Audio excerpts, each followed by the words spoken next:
Bonjour à toutes et à tous et bienvenue sur la septième illusion où on se retrouve avec le même trio que pour Vermine il y a quelques jours, à savoir en compagnie d'Hugo et Joe. Comment allez-vous? Ça va toujours aussi bien. Ça va super. Et cette fois-ci, on va pas parler d'un film d'horreur français, non, non, non, mais d'une œuvre assez dramatique quand même sur le papier, japonaise, elle aussi sortie fin 2023, le dernier à date, Hirosaku Koreeda, intitulé Kaibutsu au Japon, Monster, ça c'était le premier titre au Festival de Cannes, et renommé un peu bizarrement peut-être en tant que L'Innocence pour la sortie donc française du 23 décembre, si je ne dis pas de bêtises, non, 27 décembre, donc il y a quelques jours. Et alors, de quoi parle ce film? Eh bien, c'est pas forcément facile à résumer, tant et si bien que beaucoup s'y sont cassés les dents, y compris Wikipédia sur le synopsis officiel, mais bon, peu importe. On va suivre surtout, en majeure partie, vous l'avez compris avec la miniature, deux enfants qui vivent donc dans une petite ville de banlieue japonaise assez traditionnelle, hein, qui vont vivre des aventures ensemble, mais celles-ci, on va devoir se les mériter, nous spectateurs, parce qu'on va surtout voir ce qui s'est passé avant, comment ils se sont retrouvés donc plus ou moins ensemble, dans une forme d'amitié intéressante, avec évidemment le choix de Correda de nous proposer plusieurs points de vue autour d'eux, et aussi le leur à un moment, à travers la mère donc du plus âgé des deux, enfin celui qui est le plus grand des deux en tout cas, leur professeur, l'équivalent du CM2 si on veut, hein, pour nous français, et aussi la directrice, etc. Et on va surtout voir que dans ce film, le monstre, entre guillemets, est peut-être partout. Parce que ça ne va pas très bien, mais on ne sait pas si c'est dû au harcèlement scolaire, problèmes familiaux, ou autres bizarreries potentielles de cette société japonaise, ici quand même montrée d'une certaine façon par un réalisateur qui a fait déjà beaucoup de métrages, mais qui ne scénarise pas ici. C'est la première fois, je crois, depuis son premier film qui n'est pas au scénario. Et évidemment, tout ceci est accompagné par la dernière composition, j'en parle ici, avant son décès, de l'extraordinaire Ryuichi Sakamoto. Et donc, tout simplement, qu'en avez-vous pensé de ce film? On va commencer par Joe, je crois qu'il l'a vu, lui, à Cannes. Je l'avais vu à Cannes le jour de la clôture, parce que tout le monde en parlait. Ça fait pleurer. Ouin Ouin Koreeda, encore ce film de Fragile. Et bon, Oh. on va dire qu'enchaîner un film d'horreur français et une horreur japonaise, pour moi, il y a un parallèle. Mais Koreeda déjà est un réalisateur que j'aborde. Honnêtement, je trouve qu'à part faire pleurer, il ne sert pas à grand-chose dans le monde cinématographique. Ces films sont assez misérabilistes, très tournés émotion plus que tournés mise en scène. Et il finit avec un prix à chaque fois. C'est un peu le Dardenne japonais. Des mots qui sont très forts pour commencer. Alors là, on va sortir les couteaux et on va aiguiser un petit peu nos avis sous forme de petites rivalités, j'imagine, parce que Hugo, là, je sens, n'est pas du tout d'accord avec toi, Joe. Ouais, totalement. Je tiens à dire à ceux qui nous écoutent que Joe dit n'importe quoi. Bah, écoutez, on va faire avec, hein, mais non, pour moi, c'était vraiment quelque chose de pas forcément, touchant, mais un truc dévastateur. C'est pas un film qui m'a fait pleurer, j'ai même pas l'impression que c'est un film qui a cherché à faire pleurer, mais c'était dévastateur, c'était, destructeur dans le sens où il y avait quand même un certain nihilisme derrière, quelque chose de très noir et très sombre aussi. Faut savoir que je suis pas un habitué du cinéma de Koreeda, je crois que j'ai vu qu'un seul film de lui, c'était Tel père, tel fils, que j'avais aussi beaucoup apprécié, mais à moindre mesure que, Monster ou, L'Innocence en français. Mais, ouais, non, pour moi, c'était vraiment un de ces grands films de cette année 2023. Alors là, évidemment, hein, vous l'avez compris, je rejoins totalement l'avis de Hugo, hein, mais Joe a le droit de dire, entre guillemets, n'importe quoi, puisqu'il argumente. Enfin, il va donner ses arguments après plus en détail.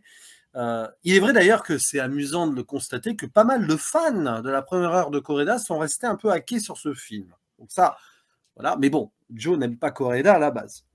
Moi, je suis allé le voir en appréciant vraiment hein, les Correda que j'ai vus avant, même s'il manquait toujours le petit truc jusque-là. Eh bien, ouais, j'ai été totalement chamboulé. C'est un film qui n'est il faut rentrer dedans, il faut se laisser pénétrer par l'histoire qui est assez classique au début, le point de vue de la mère célibataire, le père absent parce qu'il est mort, le fils qui va pas bien, qui rentre dans l'adolescence. Tu as un peu l'impression de voir un film que tu as déjà vu 1000 fois, on va dire sur les 30 premières minutes.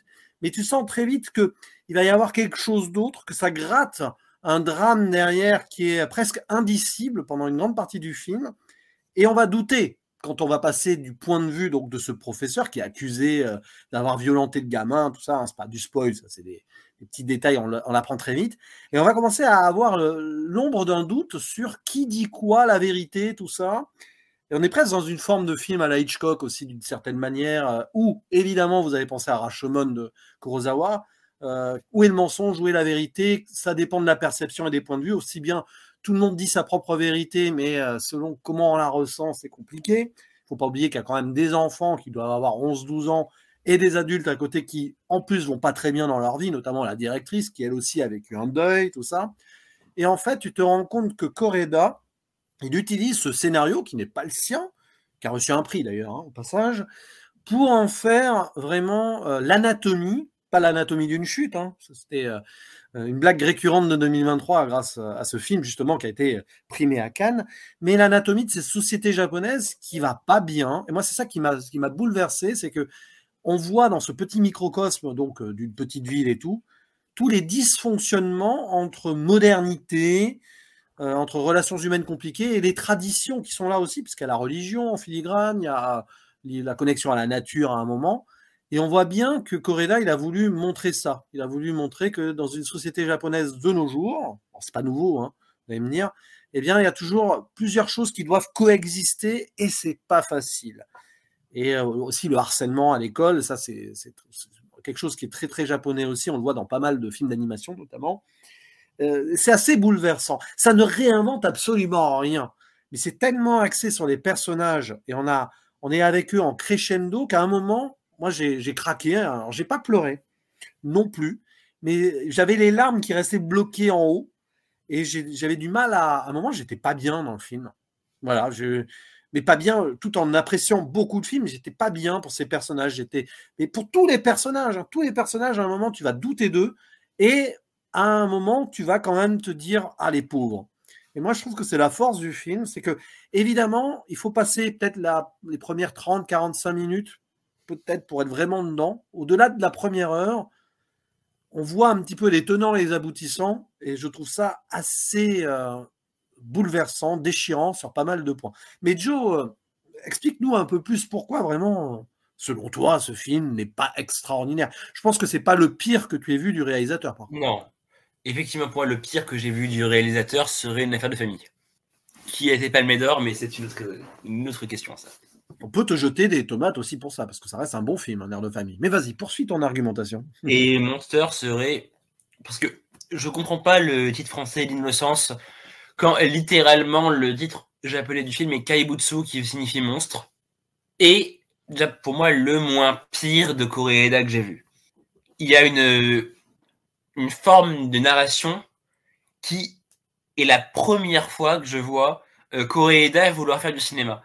Mais il a gagné prix du scénario, je l'avais pronostiqué, si vous me suivez, j'avais pronostiqué mon surprix du scénario, même si je reste plus proche des écrits de Tarkovsky qui définissent le temps comme plutôt de la mise en scène que de l'écriture. Mais, soit. Tu parlais de Rashomon tout à l'heure, moi je pense que ce n'est pas ça. Rashomon, c'est 3 parties. Donc, Retour vers le futur est un Rashomon. Pulp Fiction est un Rashomon. Et le film de Ridley Scott, dont j'ai oublié le nom, est un Rashomon aussi. Mais là, on est dans deux choses. On est vraiment dans du pur Kaibutsu. On est vraiment dans du pur Koreeda. On est dans 5 parties et un fusil de Tchekhov sonore. C'est la première fois qu'on voit ça cette année. C'est un fusil de Tchekhov qui a lieu par une trompette. On ne spoilera pas. Et le fait que chaque personnage réussisse à rentrer dans le récit et à apporter une narration différente et changer de point de vue aurait pu être intéressant si Koreeda voulait en faire quelque chose. Et malheureusement, j'ai plutôt l'impression que Koreeda est ce cliché de la rupture amoureuse qui finit, où le couple finit par manger de la glace chacun de leur côté devant la télé, quoi. Koreeda, c'est cette tranche de panettone confite au chocolat et à la guimauve. Oui, alors c'est vrai, c'est intéressant ce que tu dis. C'est vrai que la fin pourrait faire penser à ça, mais on en parlera, je pense, après en petite zone spoiler quand même. C'est Même quelque si... chose qu'ils font dans tous les sens, qui est pseudo-réconfortant pour les gens qui ont besoin de voir ça, mais qui n'apporte pas grand-chose au paysage cinématographique, si ce n'est du coup ce source de la narration. Oui, mais qu'est-ce qu'ils font justement, cette idée-là qu'à la fin peut-être il y a un rayon de soleil. De toute façon, vous voyez les photos promo du film, bon, c'est un peu embêtant. Tu parlais du fusil de Chekhov sonore, c'est vrai. Alors je crois que c'est du trombone, hein, mais on a compris, c'est l'idée. Enfin, je sais plus. Trop bon. Mais c'est un instrument avant.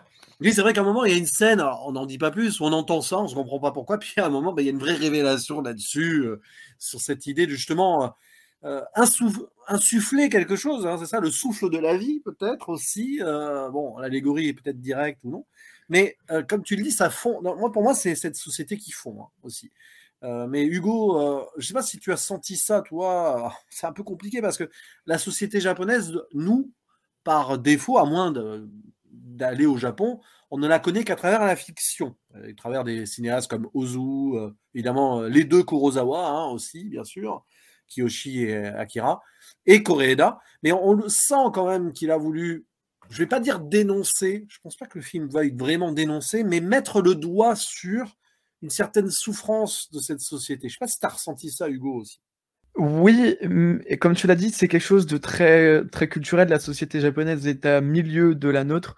Et pour autant, je trouve qu'il y a quand même quelque chose d'assez universel dans le sens où on se reconnaît, nous, occidentaux, dans dans ce récit, disons, dans ce contexte politique, social et sociétal qui n'est malgré tout pas le nôtre, hein, parce que c'est totalement différent. On peut même pas comparer notre système occidentaux à celui japonais, mais c'est justement là on voit qu'il y a quelque chose de très fort et de très universel, c'est que on arrive quand même malgré tout à se retrouver dans ce mal-être ou ce malaise social, sociétal, je ne saurais pas trop comment l'exprimer, et, euh, et c'est ça qui est fort, et je pense que si c'est quelque chose d'universel, bah c'est quelque chose à traiter, parce que le Japon, du coup, ne serait pas le seul pays en mal et avec ces problèmes-là. Donc je pense que c'était intéressant de de réaliser ce film justement pour cette raison-là. C'est-à-dire que oui, certes, c'est un film japonais qui parle avant tout aux Japonais, mais qui parle aussi à tous les autres pays et je pense que nous, en France, on est aussi, très enclin à recevoir ce genre de message. Eh ben, tu as tout à fait raison. Il y a un côté universel, notamment sur l'humanité, mais ça, on y reviendra après. Mais il y a des scènes, par exemple, qu'on ne peut voir que dans un film japonais. Et je pense d'ailleurs, il y a une dérision derrière, autocritique peut-être de son pays, de Koreeda quand même. C'est une scène en particulier qui est quand même très forte. C'est quand donc la mère vient voir le cercle des professeurs et la directrice après que son fils ait dit que le prof l'ait maltraité, l'a insulté, tout ça. Et là, ils se confondent en excuses pour éviter que la mère en fasse un scandale, en mettant en scène, clairement, voilà, des courbettes, mais très forcées. Tu le sens. Alors, sur le plan japonais, c'est logique, hein, quand on s'excuse au Japon, voilà, on s'incline, etc. Mais là, tu sens que c'est tellement artificiel et forcé que ça en est presque pathétique et que Koreda nous montre justement tiens, impossibilité aussi de communication et de compréhension aussi, parce qu'au final, la directrice elle n'a rien à faire que la mère soit pas contente que le fils, etc. Enfin, du moins, c'est ce qu'on croit dans ce point de vue-là, justement, c'est ça qui est intéressant, parce que question de point de vue aussi, et qui ne s'intéresse qu'à sauver l'institution. Alors ça, c'est très japonais. Sauver l'institution, sauver les apparences, et voilà, se soumettre à cela, se soumettre plus aux institutions qu'à vraiment ce qu'on pense. C'est sur cette scène-là où on est vraiment dans le Japon, et bien sûr les scènes aussi où la mère et le fils prient donc autour du père qui se serait peut-être réincarné ou pas. Donc là aussi, d'ailleurs, il va y avoir quelque chose d'important aussi sur la réincarnation, peut-être une forme de réincarnation vers la fin du film. Et je ne sais pas si Joe, toi, tu as ressenti cela sur cette lecture sociale, ou si pour toi, c'est pas forcément pertinent, ou peut-être plus pertinent sur les émotions entre les êtres humains, peut-être pour toi. Ben, pour moi, le problème de Koreeda et du social, entre guillemets, c'est qu'il est plus proche pour moi d'un BFM TV que d'une vraie sincérité dans ce qu'il raconte. Pour moi, la caméra est trop en retrait de ce qu'il veut dire et scénarise plus la douleur plus qu'il ne la comprend. Et j'ai plutôt du coup l'impression de regarder une recréation pour le JT du 20h30 ou du 13h30 qu'une vraie volonté de mettre en scène cette douleur pour qu'elle raconte quelque chose et d'être plutôt sincère sur son pays. Pour moi, il le parodie tellement plus qu'il ne le comprend que ça devient un peu dur à regarder. Mais je me posais la question, est-ce que c'est pas parce que justement il le comprend très bien qu'il décide de le parodier en prenant une distance afin de montrer aux gens, regardez là, il y a quand même un dysfonctionnement. C'est assez intéressant ça, ce que tu dis. Parce que je vois ce que tu veux dire, le côté un peu reportage des situations qui sont assez pathétiques par moment, une forme de reconstitution de ce qui pourrait être, voilà, on met la caméra cachée dans l'école, on voit un peu comment ça se passe, quoi. Mais en même temps, est-ce que c'est pas pour enfoncer le clou sur ce regard qu'il a et faire exploser les choses dans la toute dernière partie, parce que cette dernière partie qui remet le film en perspective aussi. Je sais pas ce que tu en penses, Joe, et après Hugo peut-être pourra rebondir. Je trouve que la dernière partie est sûrement ce qui sauve l'œuvre, entre guillemets. Avec les mêmes arguments que les tiens. Je sais pas ce qu'en pense Hugo là-dessus, mais c'est vrai que la dernière partie, il faut la voir avec quand même, on va dire, elle remet en perspective, comme je disais, elle remet en perspective pas mal de choses. Cette dernière partie peut-être fonctionne bien parce qu'il y a eu ce qu'il y a eu avant, je ne sais pas. Vas-y Hugo, du coup. Ouais, c'est compliqué. C'est vraiment compliqué à aborder parce que c'est effectivement, c'est des questions sociales et sociétales sur un pays qu'on ne connaît pas. Donc à partir de là, on est un peu bloqué sur cet aspect, malgré qu'on peut, citer quelques éléments qui nous paraissent universels et ouais, pour revenir sur sa dernière partie, qui est donc un point de vue spécifique, celui de l'enfant. Effectivement, elle est, nécessaire et c'est aussi celle que je trouve la plus intéressante, pas tant cinématographiquement parlant, quoique il y a certaines scènes qui sortent du lot quand même, hein. Je pense à un plan en particulier, je sais qu'il y a marqué jus, qui est un plan où, sans trop vous en dire, il y a de la boue qui recouvre une vitre et ils essayent de dégager cette vitre, mais rien n'y fait, il pleut et la boue, continue. Enfin bref, c'est vraiment un super beau plan et je trouve que là, on retrouve des intentions de pur cinéma de Koreeda, mais je suis aussi d'accord avec, Jo sur le coup, c'est que c'est essentiellement sur cette dernière partie qu'on ressent qu'il y a une envie de faire quelque chose avec la mise en scène. Autrement, dans les 2 premières parties, bien qu'elles sont très intéressantes, cinématographiquement et en termes de pure mise en scène, c'est vrai, je le conçois, ça manque un peu parfois d'essayer de faire quelque chose avec sa caméra et d'essayer de filmer plus que l'aspect documentaire qui finalement n'en est pas un, en fait, hein. C'est vrai que j'aurais espéré que dans ces 2 premières parties, on ait autant de mise en scène aussi subtile que dans la dernière, voilà. Là, j'ai plus l'impression de me retrouver devant une espèce de documentaire. C'est pas plus mal, hein, c'est pas négatif quand je dis ça, mais c'est perfectible. Et je vais revenir sur ce que tu dis. Parce que tu parles du coup de cette boue qui effectivement est marquante sur le coup d'un côté extrêmement plastique. Mais pour moi, ce n'est pas lié à Koreeda. C'est que c'est une citation ouverte de Plus Noir de Chevalier Mémoire. Et je vois Koreeda qui essaye de reproduire un de ses films préférés. Tout comme une autre scène qui m'avait marqué, qui pour moi est une séquence vraiment de cinéma que j'aurais aimé découvrir chez Koreeda, qui est une scène qui se passe dans un supermarché et que je regrette qu'elle soit juste repompée sur Jeanne Dielman. Ah oui, oui, mais ça, alors, pour Plus Noir, on est d'accord, mais c'est une autre interprétation. Il a utilisé ça pour autre chose, selon moi. Mais ça, on va y revenir vite fait dans une petite zone spoiler. Mais juste pour rebondir sur ce que vous avez dit, le côté documentaire, oui. J'irais peut-être même plus loin par moment, sorte de théâtre filmé du quotidien, d'un certain quotidien japonais, hein. Entre le quotidien à l'école, le quotidien dans la famille et tout. Il y a un petit côté peut-être très sage au niveau mise en scène et tout, mais je pense nécessaire pour nous camper une situation, des situations où d'ailleurs on commence à se poser des questions sur qu'est-ce qu'on voit vraiment, qu'est-ce que les personnages savent. Peut-être pas grand-chose au final d'ailleurs. Il n'y a que le spectateur qui sait au bout à peu près ce qui se passe. Et pour mieux nous faire éclater l'émotion à la fin, ce qui peut paraître oui, c'est facile. C'est vrai que la fin, tout le monde va être bouleversé, mais est-ce qu'on a retenu que la fin au final? Non, parce que sans les scènes préalables et les points de vue autres, je pense que cette fin n'aurait pas fonctionné. Tout simplement. Enfin, elle aurait été en mode, oui, ça aurait fait un peu genre Close de Lucas Dont, quoi, qui est un film au demeurant très sympathique, hein, mais voilà, un petit peu répétitif dans une certaine forme. Là, je trouve qu'il y a une ouverture. Bon, on va en parler, hein, zone spoiler directement, parce que sinon, voilà, on s'en sort pas. À la fin, où tout s'éclaire, alors que quand même tout était sombre avant. Bon, il y a ce tsunami, ou pas un tsunami, un typhon, pardon, qui débarque, le côté de la boue, etc. Mais avant cela, on a enfin l'intimité des deux garçons, qu'on a l'impression, donc, pendant tout le film, qu'ils se détestent, ou qu'il y en a un qui harcèle l'autre, ou machin, et tout, mais en fait, pas du tout. Il y en a un qui n'assume pas être ami parce qu'il est harcelé par les autres, etc. Non, il s'avère que c'est plus que de l'amitié. Non seulement il assume pas être ami avec lui pour harcèlement, mais en fait, parce que ses potes le harcèlent, mais en fait, c'est pas pour ça. S'il assume pas être ami avec lui, c'est qu'il est amoureux de lui. Donc ça, c'est un petit retournement quand même qui est assez fort, qui montre justement que dans la société japonaise, même les enfants se refusent à certaines émotions parce qu'ils voient autour d'eux comment la société peut dysfonctionner et comment elle est dans une forme de conformité. N'empêche que la mère, ce qu'elle dit, c'est presque criminel. Hein. À un moment, elle dit « Ah, moi, je rêve que plus tard, tu fondes ta petite famille, voilà, que tu aies tes propres enfants et tout. » Quand on voit ça, au début, on ne comprend pas pourquoi il saute de la voiture. Et à la fin, tu comprends. Donc, le gamin, évidemment, qui ne peut pas s'assumer. Et c'est pas forcément à cause du harcèlement derrière, et encore moins à cause du professeur. Hein. C'est ça qui est violent. Et donc, à la fin, tout s'éclaire parce qu'ils se libèrent, les deux garçons.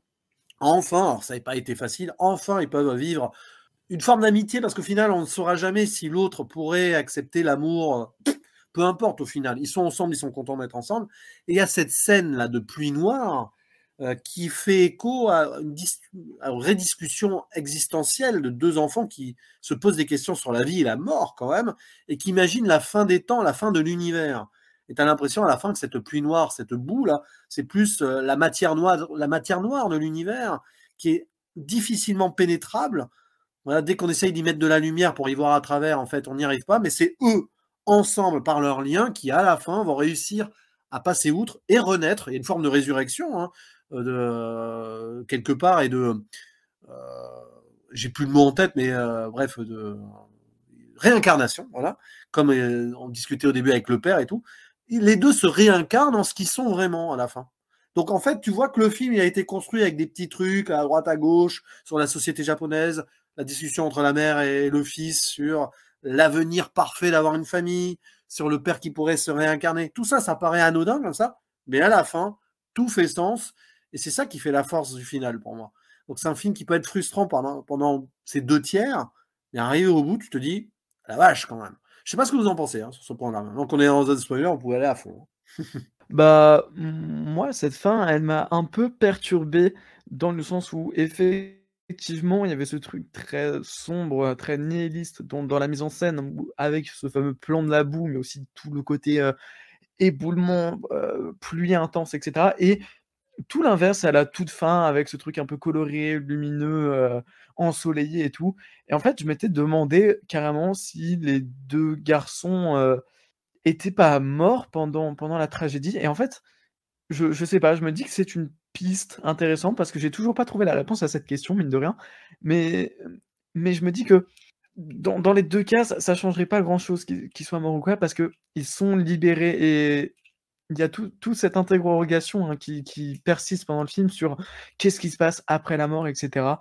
Est-ce qu'ils renaissent, et cetera? Bah, tu as un peu l'impression que ce typhon, et cetera, c'est un peu ce symbole de mort, et qu'après ils se réincarnent, ils sont des personnes différentes, et enfin ils s'assument et ils s'aiment, et cette fin, je la trouve légèrement pathos, on va pas se le cacher, ça cherche à te faire pleurer un peu, c'est vrai, mais pour autant, tout le début du film et toute la construction qui a amené à cette fin sont très intéressantes, et c'est pas entièrement nié pour le coup. Mais moi, pour le coup, c'était niais dès le début pour moi. Donc, oui, la fin est peut-être moins niaise parce qu'elle l'est plus. Et qu'elle s'assume plus comme niaise. Mais oui. Juste que oui, dans la salle, ça pleurait à mort, mais honnêtement, je trouve que cette fin est d'un côté, entre guillemets, belle parce qu'elle cherche pas à faire plus, et de l'autre, quand même, lassante parce que ça fait 2 fins de suite que Koreeda décide juste de faire pleurer sur des histoires qui ne nécessitaient pas forcément les larmes. C'est intéressant parce que moi, j'ai pas voulu pleurer sur la fin. Limite, j'ai ressenti une libération comme les personnages. Ils ont enfin osé souffler dans le trombone de la vie, si vous voulez. Mais c'est vrai que l'interprétation d'Hugo est très intéressante, cependant. Mais quelque part, c'est la mort de leur personnage d'avant. C'est-à-dire que là, il y en a un maintenant qui va pouvoir assumer. l'autre qui va enfin se sentir plus libéré parce qu'il se sent enfin aimé, parce qu'on n'en a pas parlé, le plus petit des deux, quand même, son père, il se fait martyriser par son père. C'est peut-être, ça c'est à la fois la force et le défaut du film, c'est qu'on ne voit pas ce qui se passe dans sa famille. On voit que le père est alcoolique et qu'il lui dit des trucs, voilà, l'image du cerveau de porc et tout, là, truc improbable, et que le gamin, il est matrixé à cause du père. Mais du coup, peut-être qu'à la fin, juste, il y a une forme, oui, de réincarnation en ce qu'ils sont vraiment au fond d'eux.